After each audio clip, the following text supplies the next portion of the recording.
Alright, good afternoon. So, hope you've enjoyed your weekend. I'm recording this lecture on Labor Day, fun enough. So normally we hold lecture at noon. Well, I'm recording this a little bit late on for the holiday at 2:45 p.m. So it is September 5th, 2016, and here we are yet again for another lovely session of CENG 4412 Steel and Concrete Design. So today's lecture, I'm hoping will be a little bit shorter than the typical one. All I really want to do is give you an introductory lecture on wind load calculations. So I'm going to go through some of the theory here on wind load calculations, and then I'm going to post an example problem applying the code to the Blackboard site. So let us begin talking about wind loads in general. Wind loads are obviously one of the key components when designing buildings and other structures. Wind is obviously a very large load, or it can be depending on the size of your building, the shape of it, that kind of thing, where it's located, all that kind of stuff. Wind, as we've seen cases of wind damaging buildings or knocking out windows or things like that, tearing down trees. The wind, when going at great velocity, can do quite a bit of damage to buildings, to structures, even to objects like signposts, trees. Anything in the built environment can be damaged by wind. But let's talk about how this actually works mechanically. So let's say wind loads intro. So I'm going to do a brief introduction on wind loads, and I'm going to just discuss some sections of the ASCE code and how they're applied, just discussing the general procedure. And then, like I mentioned, there is an example problem, but I think I'm just going to post that to the website to save a little time. So say we have a building. Let me draw sort of a generic building here. And I will draw just a generic building showing the roof, kind of like a house-like building, very poorly drawn building, something like that. Now, the wind is going to come in from the windward side and leave toward the leeward side.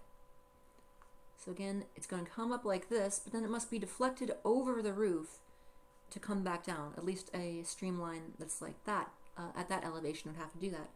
So it's not going to directly touch the surface. It's going to be this is very similar to how you've probably seen streamlines over airplane wings, things you saw in fluid mechanics class, that kind of thing.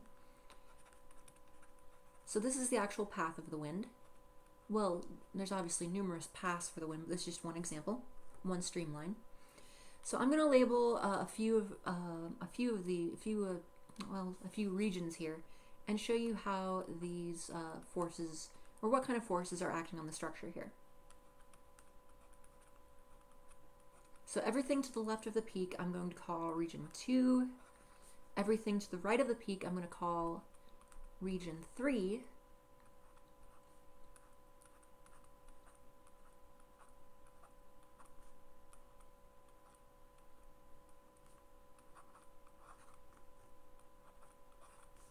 And 2 here.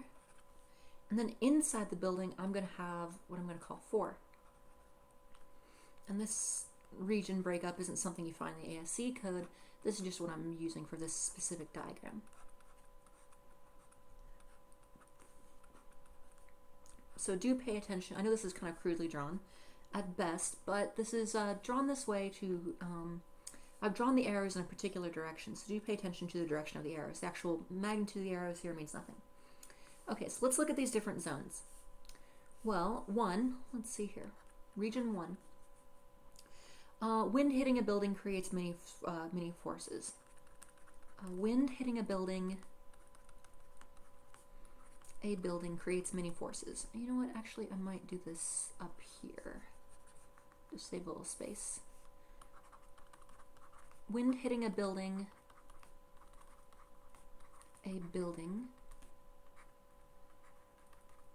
creates many forces. Many forces. These depend on a few things. Well, actually a whole bunch of things. We have whole chapters in the ASCE code dedicated to them. Depend on building height. Generally, the higher you are, the higher the wind speed, and the higher the wind speed will result in a greater wind force. building height, surrounding terrain. So in other words, generally the more cluttered the terrain around the building, the lower the wind speed, because you have, if you're in a, this is pretty intuitive, surrounding, let's say, terrain. So if you are on a flat plane with nothing around you, then there's nothing to stop the wind from building up speed. If you are, say, in a crowded urban area with a lot of obstructions, or if you're in a, say, like a forest or something like that, there can be quite a bit of shielding of the terrain. Building shape. Different building shapes will generate different types of wind forces. Some helpful, some harmful. Amount and size of openings. And size of openings. And location within building. So I'm going to call this Note 1. Location and size of building.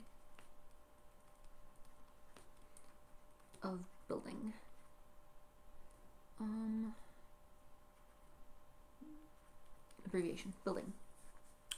Okay. However, in general, let's talk about in general here. In region 2 here, wind tends to push on windward surfaces. Wind tends to push on windward surfaces.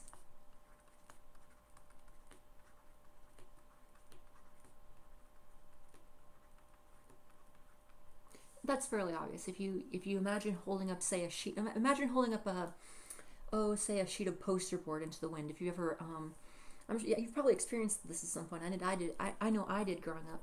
If you ever had a project in, say, high school or middle school or something like that, where you had to create a poster board and you had to carry it to class, and you remember on a windy day you'd feel the force of the wind against that large surface area, and you can see that, of course, in general, wind will tend to push on windward surfaces.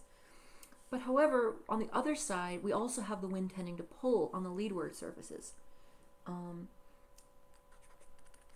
Wind can create suction.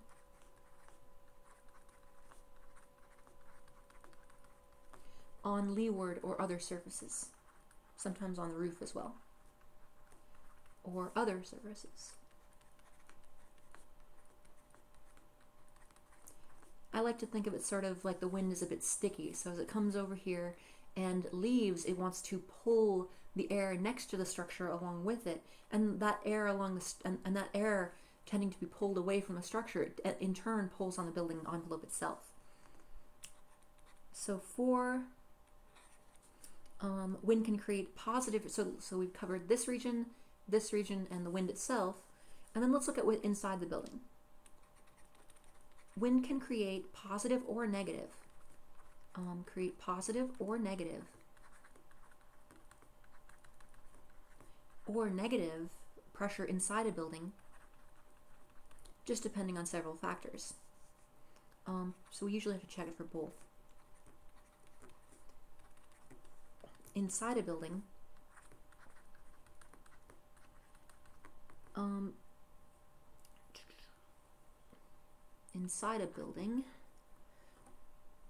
and this may add or subtract. This may add or subtract to the exterior loads, or subtract to the exterior loads.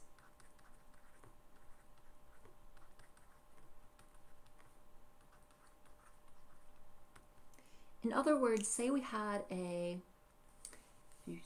if you pardon my chicken scratch, say we have this load here that is pulling away from the building. Well, if there is pressure that is pushing out, this is going to actually magnify the force on this wall here. If we have an inward pressure inside the building, then this is going to counteract some of this force. But generally, we will consider the worst cases. Okay. And let's see, so now that'll work. And we'll discuss sign convention in a bit. Now, so wind. What do we use to design for the wind? Well, like most of our loads in civil engineering, we are going to get them from the ASCE 710. And I have posted a link to the ASCE 710 on the course website. So chapter 27 really is the main chapter for wind procedure, or at least that's our goal for the directional wind procedure. But we do need to know a lot about chapter 26 as well. So chapter 27, this is the goal that we want to work our way to, or that we want to work our way towards. So let me just say, the chapter 27 directional procedure is the goal. Directional procedure is the goal. However, there are other ways, but this is the only one that I'll be presenting here. There are other ways, but this is the one I will be presenting here. I will be presenting here.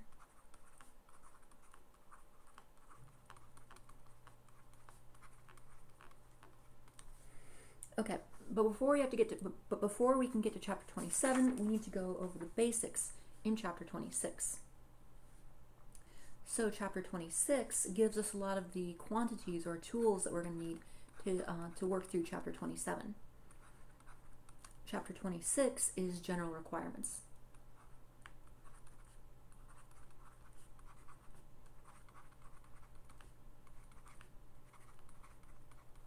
So this procedure can be fairly involved. We're going to look at many different factors on a building or a structure that can go into determining the wind forces on it. And ultimately what we're really after is we're after a pressure that we can apply to various sources of a structure and then use in our structural analysis. So let me note a few things. I'm going to go down a list of various, sort of just working the way through the chapter. So if you have the ability, what I would encourage you to do is to, as I go through this, simply simply reference the ASCE 710 and see where all this stuff is coming from as you go through this. So I can look at 26, so let's talk about 26.1.2. This is the permitted procedures, and this is going to serve as a general introduction. Permitted procedures, in other words, what you can use when. Then, moving on, we can talk about, we'll look at 26, or within this, 26.1.2.1. This discusses what we will refer to as the MWFRS, or more commonly, the main wind force resisting system. So, the MWFRS. You'll hear this term a lot. This is the main wind force resisting system. So every building, like we've discussed in the previous lecture, strategies for resisting lateral loads, and whatever that system is going to be your main wind force resisting system. So there's different procedures you can use. You can use the directional procedure, which is a bit simpler. Well, actually, sorry, which is not a bit simpler. This is a bit more complicated. The simpler one is the envelope procedure, but that's mainly for low rises. Envelope procedure. I want us to know how to do this one, 27. Envelope procedure, but this is for low-rise buildings. Low-rise buildings.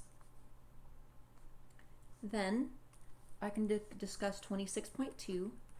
Okay, so let me just mention a few of these things. 26.3. 26.4, and that'll be enough for this slide. So 26.2 is just simple definitions. So if you have, as you're working through this code, if you see any terms that you don't understand, check 26.2, and that'll have their definitions. Symbols, we're going to see a whole bunch of funky symbols and letters with subscripts and all this kind of stuff. So this will discuss what these actually mean. 26.4 is general sign convention.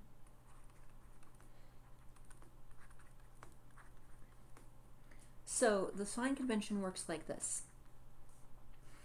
Positive is towards surface.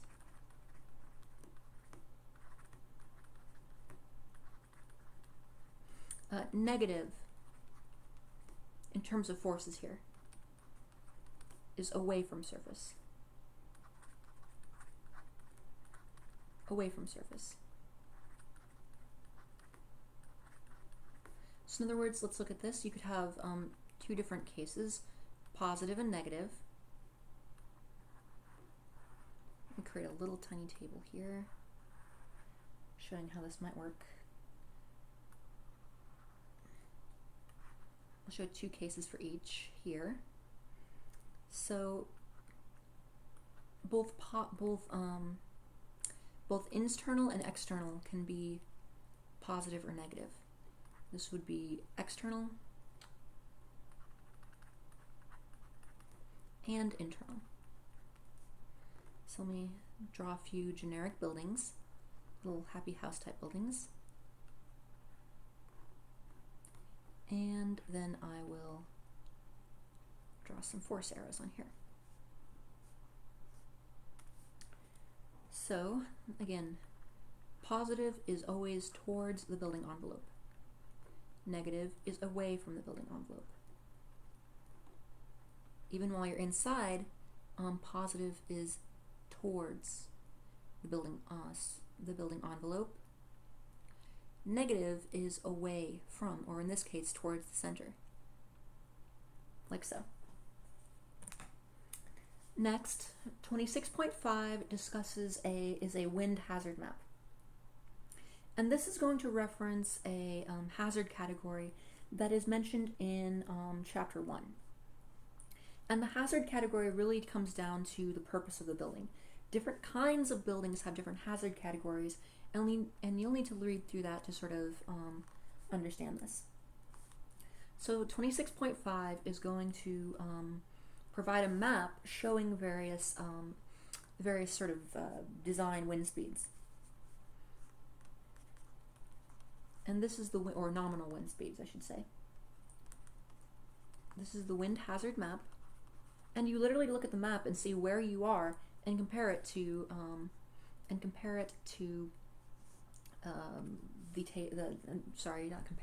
you literally look at the map, compare at where you want the building to be, and that's going to give you a value to use as a design value. Okay, so let's talk about wind hazard map. Well, if you have risk categories here, 1, 2, 3 and 4, 3 and 4. So these are these are 4 of the categories. But you're going to get the risk category from table 1.5-1 on page 2 of the code. But for risk category 2, which is really most of them, you can use this wind hazard map. And this is found on page 247A, 247B, and then finally which is just 26.5, figure 26.5-A1 or 1A. Now note, the wind hazard map gives you a special quantity. This is the nominal 3-second gust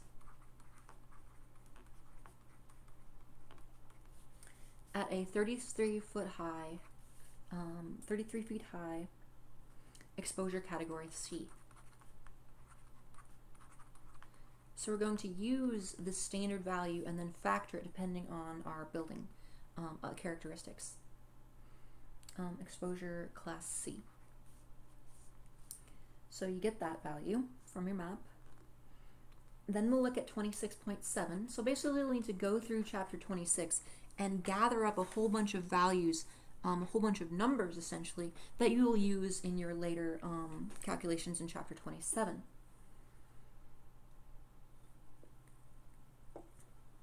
So exposure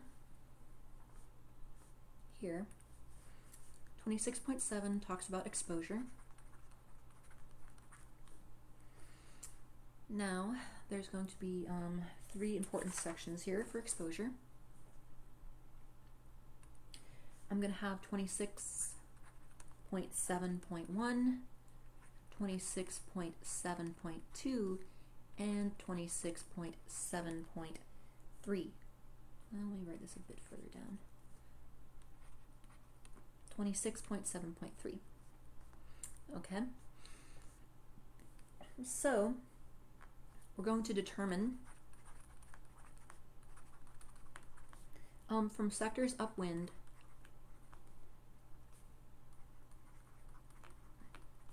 upwind 45 degrees, either direction, from either direction. So you're going to basically look at the building at various 45-degree angles around it and consider the worst case. Consider worst case. So we'll look, basically, if you are, say you're at say you are at a urban area, but your building is right at the edge of the city just stops. Well, to one side of you, you have a dense urban area with heavy shielding. To the other side of you, you're going to have very little shielding. So you would design for an unshielded case. So you're going to consider your worst case scenario. Considered. Use worst case. So we always, to keep it simple, we just select the most conservative one. 26.2 talks about the surface roughness. And this deals with the type of obstructions. And there are some surface and please read through the code for more about this. There's going to be certain surface roughness categories, B, C, and D. B here is going to be our urban or woods, so very obstructed terrain. C is open with scattered obstructions. So largely open, but a few obstructions here and there.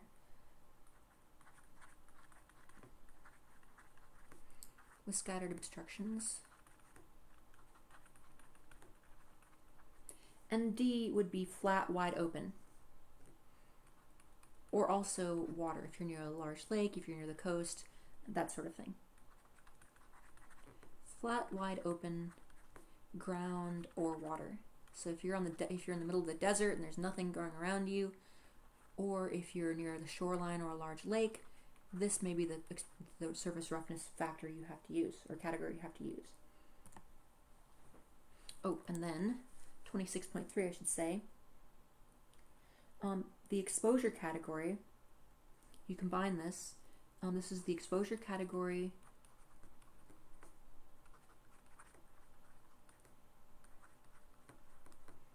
Exposure category with surface roughness to estimate wind exposure. So you combine the exposure category with the surface roughness to estimate wind exposure. With surface roughness,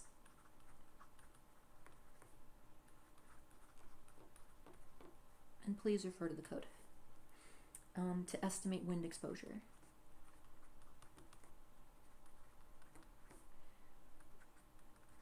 Wind exposure. Alright, moving on.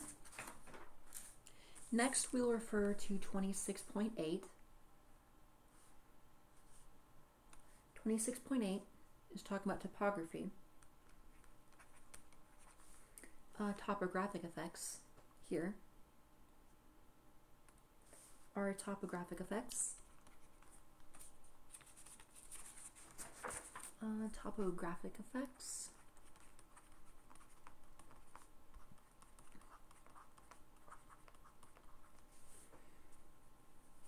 So what this generally means is that wind speeds up over hills, ridges, etc.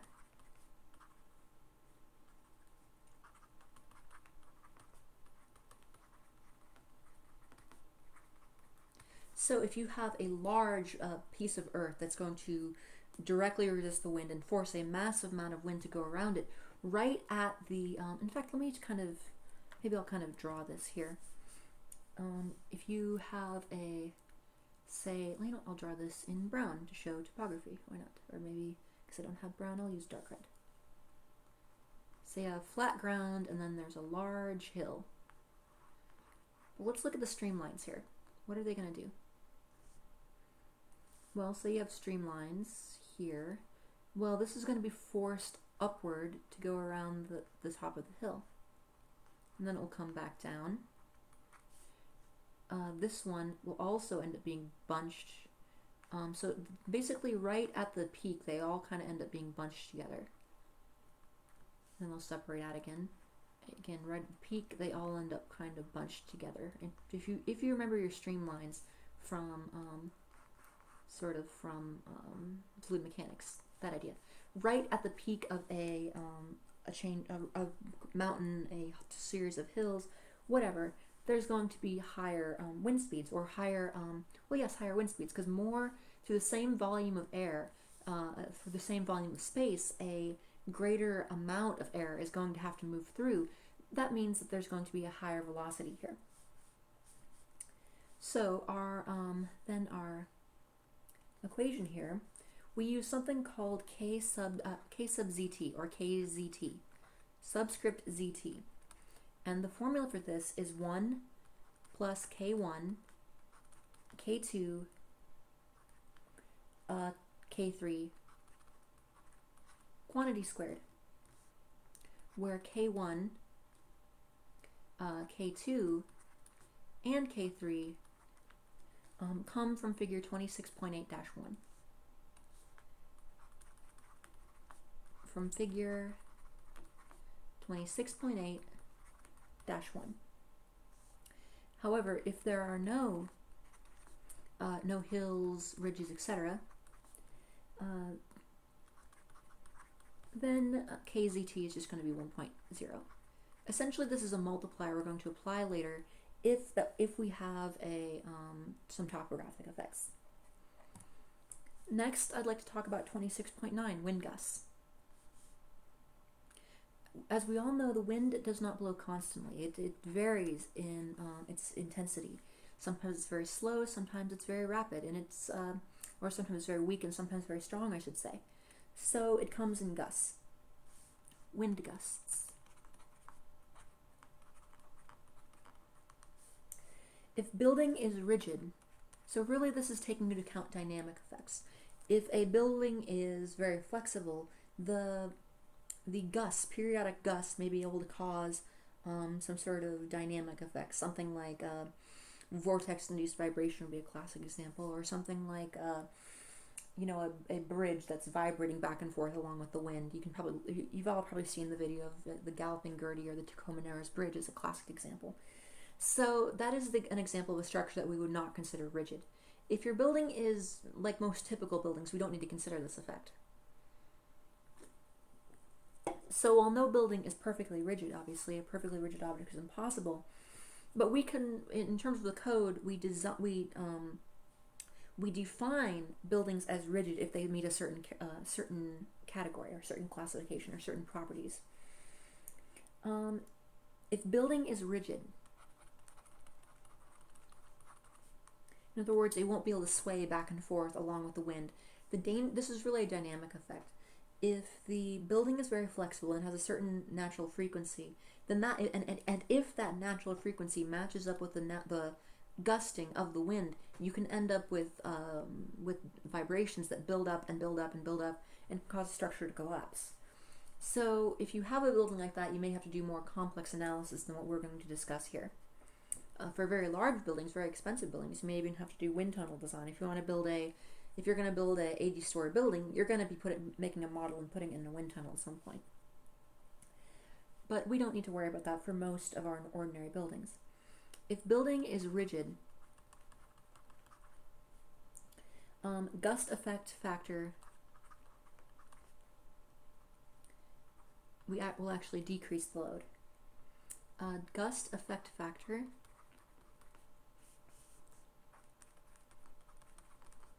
equals 0.85, which is going to be our variable capital G, equals capital G. But, so this raises the question, how do you tell if a building is rigid? How to tell if building is rigid?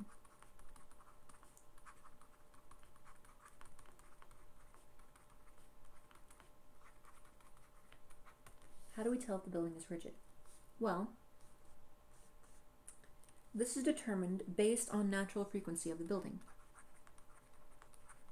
Based on natural frequency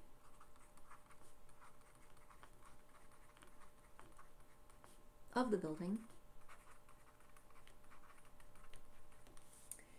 and however many, or maybe even most, probably most, in most cases you don't have to worry about this, most buildings will be considered rigid.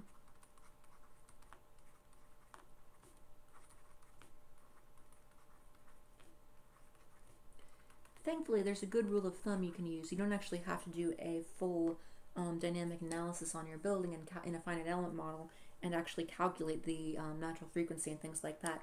You can actually use, for most of our buildings that we're going to design, we can use what's known as the low-rise classification. All low-rise buildings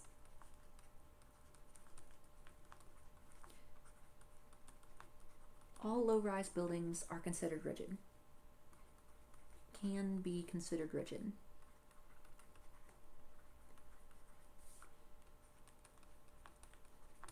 And to be classified as a low-rise, so then this just raises the question, okay, so if I say a low-rise building, a lot of you probably have an image of your head of, say, a strip mall or a single-story house or ranch house or something like that. But what do we mean precisely by a low-rise building? And this does actually have a very specific definition. Low-rise building, for our purposes here, needs to meet two classifications.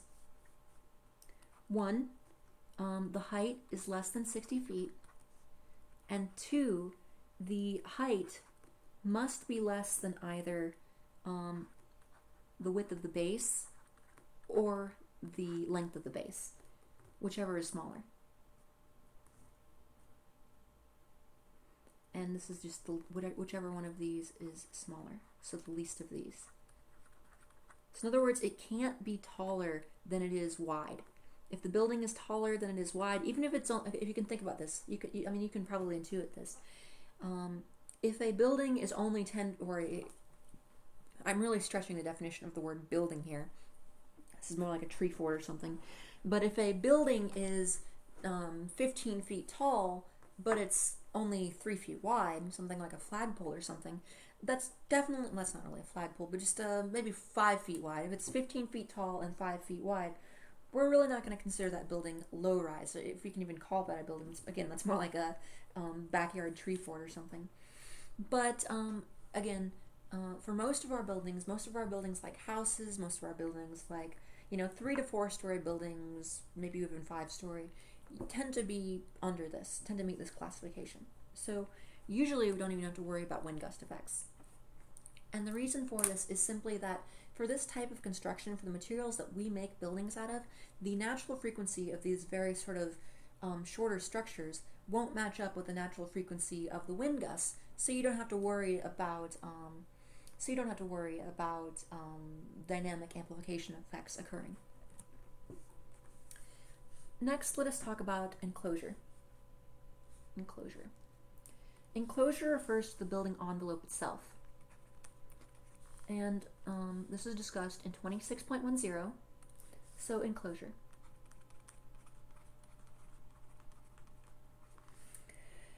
Now, let's see. So there are 3 categories that we'll need to consider.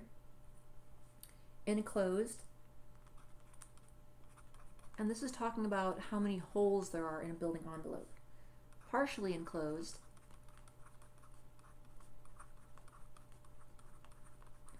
and open. Now, an open building doesn't mean that that's literally has no walls. We're not talking about a naked steel frame here.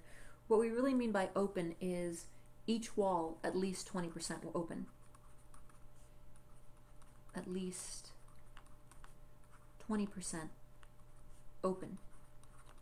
And by open, usually we consider glass to be part of the opening.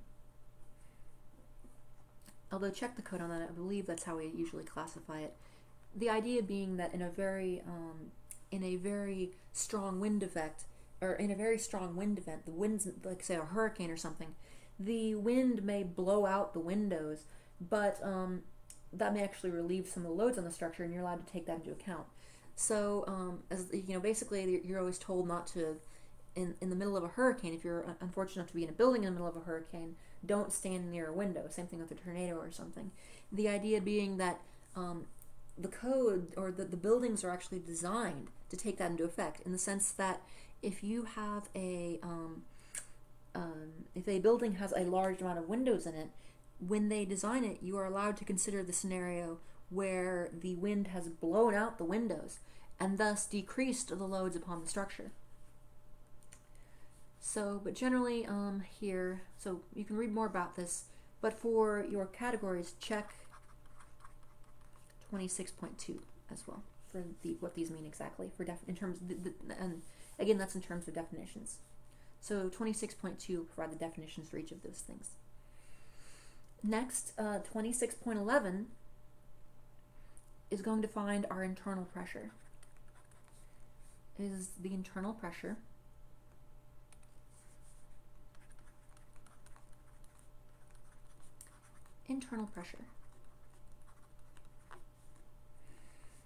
and this is table 26.11-1 is for 26.11-1, and what we see here is we have a factor called GCPI, GC subscript PI, and this is going to be 0 for open, plus or minus 0.55 for partially open buildings, and plus or minus 0.18 for enclosed buildings. And that is everything we're going to need from chapter 26. Finally, we can move on to a discussion of 27, where you take all of the things that you determined in chapter 26 and combine them together to create an actual pressure that you can use for design. So chapter 27 discusses, chapter 27 discusses the main wind force resisting system, or what loads you're going to analyze the main wind force resisting system with. Main wind force resisting system directional procedure. It's called directional because you're going to consider wind coming from different directions. Buildings are usually not symmetric, at least the more complicated buildings. It's very rare that you're going to build a building that's a perfectly four-directional symmetric shape. You don't usually build perfectly square buildings with all the structural elements lined up nice, perfect. That's how an engineer. That's how a lazy engineer might want to design a building. But in general, that's not that's not the kind of building people want to live in. That's not the way architects are going to design buildings. That sort of thing. So you will actually need to consider it from different angles. Usually you consider the wind coming from 8 different 45-degree angles all the way around the circle, and then you look at what kind of loads result on the structure they're in. So here in 27, I want to make that a little bit lighter.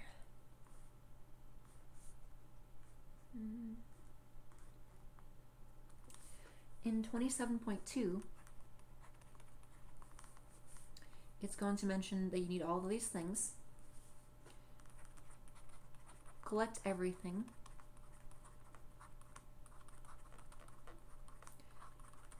From chapter 26. And this includes the basic wind speed,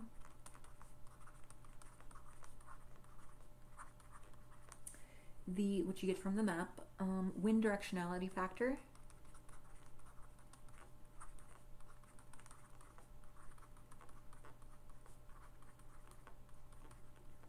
and this is our so this is going to be our V, The wind directionality factor, which is going to be our K sub D. The exposure category,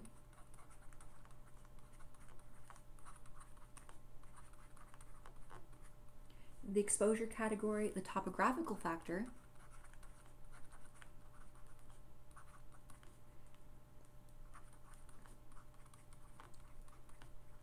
which is our KZT. That looks bad. KZT. The gust effect factor,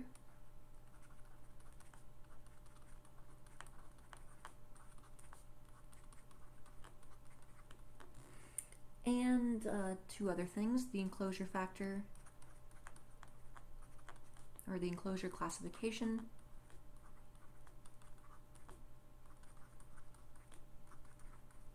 and the internal pressure coefficient.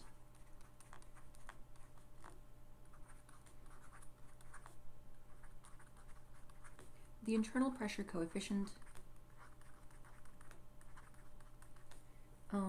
GCPI. So make sure you get all of those. So we gather up all of these from the previous chapter, and then we will use them for the procedure in chapter 27.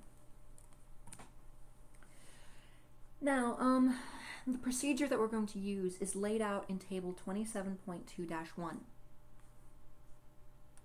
Table 27.2-1, 27.2-1, and this is the procedure, and it's also on page 260.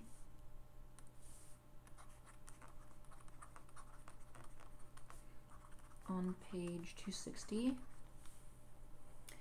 And so, the first thing we need to get is really the velocity pressure.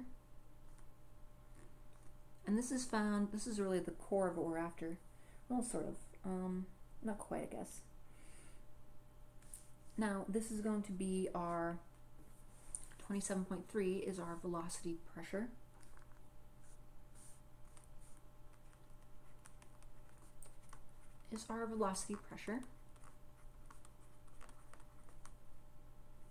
Actually, let me do this in black. Velocity pressure. I can't say the word pressure today.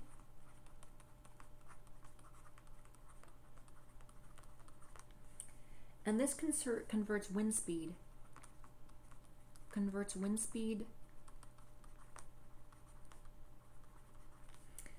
Into an appropriate pressure on the building envelope. An appropriate pressure on the building envelope. On the building envelope.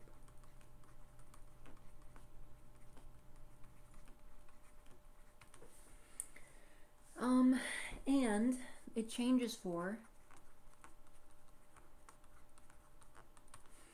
different heights within buildings, different heights within a building, and different building surfaces. Different heights within the building, and for different building surfaces.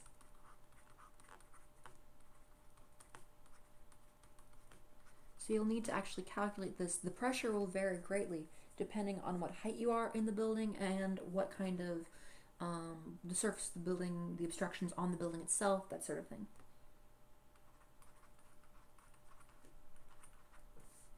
And the formula we're going to use, this is a very curious formula. It is empirically derived. This is an experimentally derived formula. Has a form that only a civil engineer could love. 0.00256 kz, kzt, kd v squared. And if you work through this, this is calibrated to give a result in pounds per square foot. So notice we're going to have a well, let's see, how can we express this? Okay, So this is going to be evaluated at height z, and it will depend on the velocity squared. Pressure evaluated at height z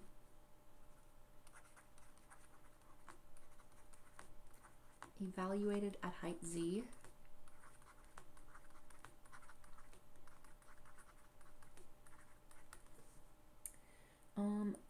have defined all but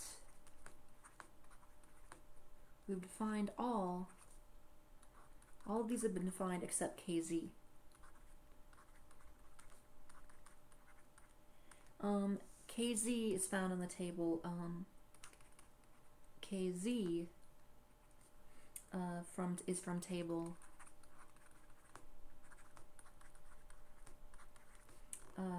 27.3-1 on page 261.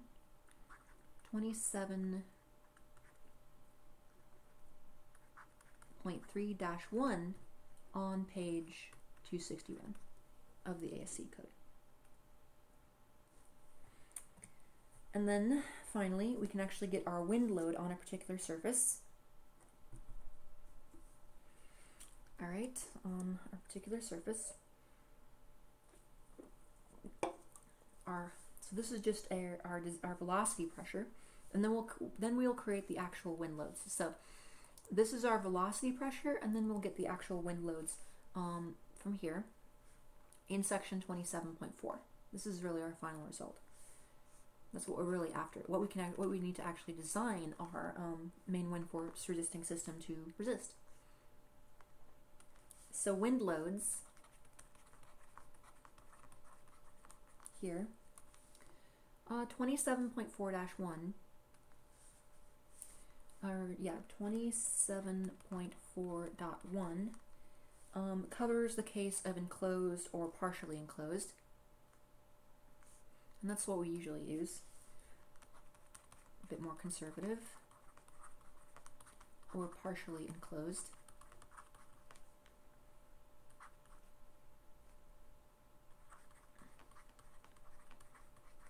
And the main formula here is formula 27.4-1. This is 27.4-1, equation 27.4-1. And our formula for this is going to be P equals Q GCPI, or GCP, minus QI times GCPI. So what are these things? Well, this is the load per area, the final load per area.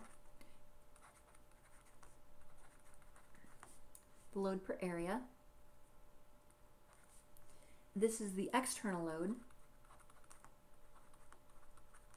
And this is the internal load, or more actually what I should really say, this is the external pressure and the internal pressure. So what we're going to do is we are going to consider the load, the force per area, the pressure that's going to be generated outside the building and inside the building, and we'll subtract the two. And we subtract because we have we defined our positive as going towards the surface in both cases. Then let me talk a bit about external. Let's see, external. The external pressures here. So let's see. Q is our pressure from above, and this varies with height for windward walls. It varies with height for windward walls.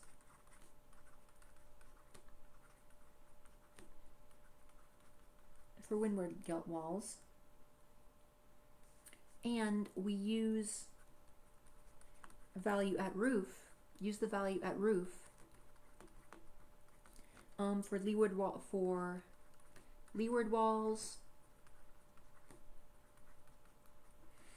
side walls, or the roof. They'll have the same Q value.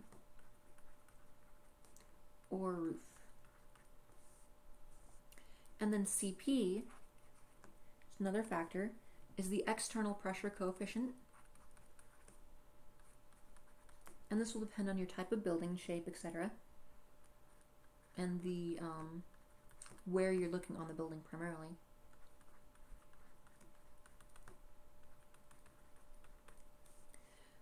There are three subsections that you'll need to look at. 27.4-1, 27.4-2, and 27.4-3 gives three cases. And this is for gables or flat roof. Depends on wind direction, location, etc.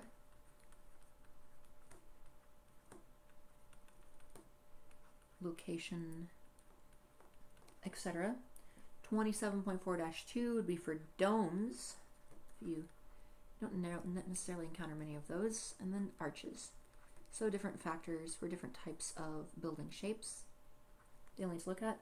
And finally, for the internal pressure, you'll need to look at QI, which is another thing laid out in this chapter 27.4. Internal is based off of QI, or internal, just the only other thing we need to take into account on internal is QI, but that's fairly straightforward to figure out from context. So, again, all I wanted to do today was give you a brief introduction to wind loading, and there is an example problem that I'll be posting on the Blackboard website, so please reference that as you go through the chapter. All right, that'll do it, and as always, thank you.